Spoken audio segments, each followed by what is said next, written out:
Okay, so in this video we're going to be talking about the discriminant and how it relates to quadratic functions. Now the discriminant tells us how many real zeros a quadratic function will have. Okay, and the discriminant is actually part of the quadratic formula. It's going to be the part that's underneath the square root. So the discriminant is actually this part right here. Okay, and let's go ahead and talk about this because there's three scenarios you can have. So the first scenario is going to be the following. If the discriminant, so let's go ahead and write that out. So b squared minus 4 times a times c.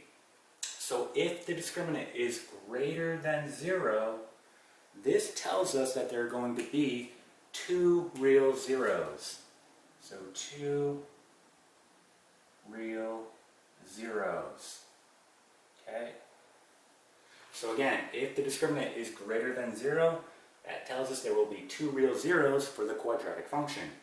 All right, let's go on to the second possibility. So if the discriminant is equal to 0, this tells us that there is one real zero for the quadratic function. All right, and the last case is if the discriminant is less than 0. Well, this means there are going to be no real zeros. Okay?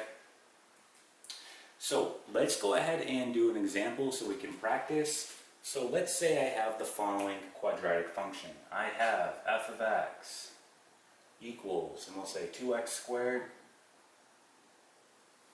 minus 10x plus 7.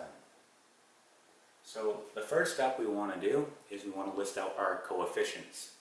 So again, I'm referring back to a quadratic in standard form, which is ax squared plus bx plus c. You should be familiar with that if you're on this video. So listing out my coefficients of this quadratic function, I'm going to have the following. A is going to be 2.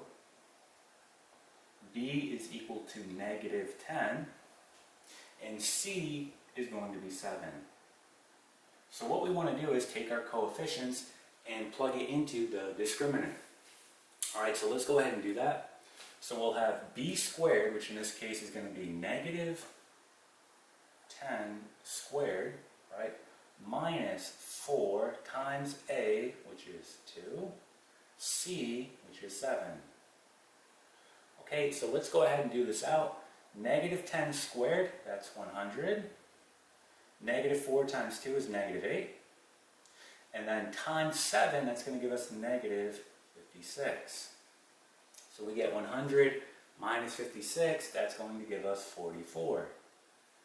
Okay, so looking at our possibilities here, we can see that when we plug this into the discriminant, right, 44 is greater than 0. So as a result, this quadratic function has two real zeros. Okay, so this quadratic function here is going to have two real zeros, meaning it's crossing the x-axis at two different spots.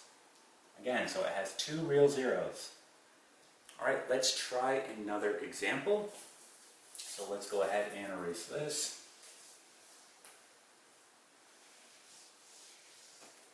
And let's do the following. We'll say f of x equals 5x squared plus 2x plus 3. So again, let's go ahead and list out our coefficients.